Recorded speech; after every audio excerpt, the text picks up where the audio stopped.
"Mama?" I said again, louder this time. "Della," she said, "you ought to be in bed." "I just had to get a drink of water."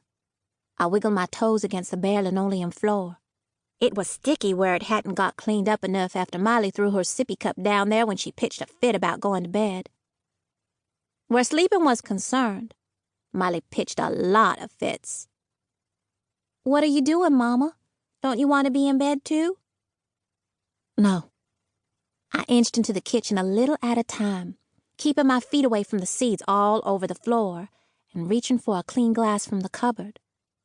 I ignored the open fridge with Mama's special no germs here water filter and pitcher and filled my cup with tap water from the sink. I didn't want to know what Mama was doing. It felt like the long ago bad time all over again, and I didn't want to know a single thing more about any of it. So all I said was, "Do you know you got a watermelon seed stuck above your eye?" Mama's fingers flew to her forehead, picking the seed off and flicking it onto the tabletop real quick, like it might bite her. "I don't like these. There's just too many of them. I don't want you eating any, okay? And I don't want you feeding them to Miley either. I don't want them crawling around in your tummies and making you sick." The glass of water froze in my hand halfway to my mouth. I looked at Mama and looked at her some more, wishing so hard that I hadn't gotten out of bed in the first place. Wishing I was asleep like I should have been, so that I wouldn't be here seeing Mama acting like this. I drank up all my water and put the cup in the sink. Sometimes I liked to put my water cups on the counter, so I could keep drinking out of them and didn't have to wash them out between. But any time I did that, Mama got on my case about all the germs my mouth had left on there. I never knew what she thought was going to happen. It wasn't like those mouth germs were going to crawl down the sides of the glass and onto the counter. But she sure didn't like for me to leave them.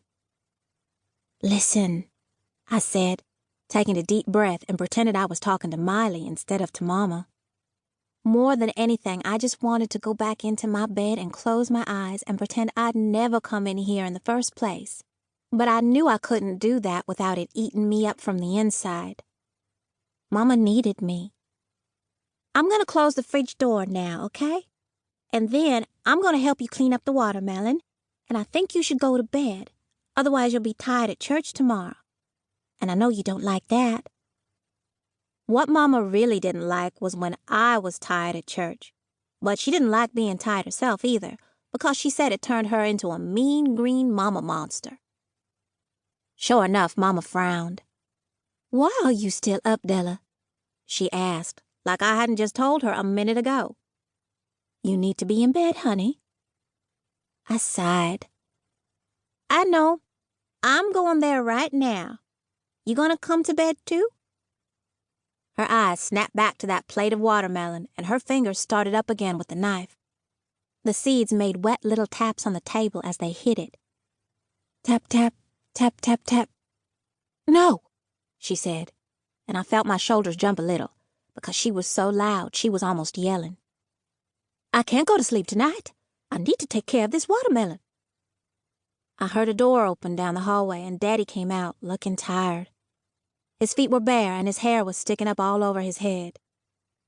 "Suzanne," he said, "what's the matter?" Then he saw me. "Della, what are you doing out of bed? You know it's after midnight, right?" I sighed again, a loud one this time so that Daddy could hear it. "I was just getting a drink."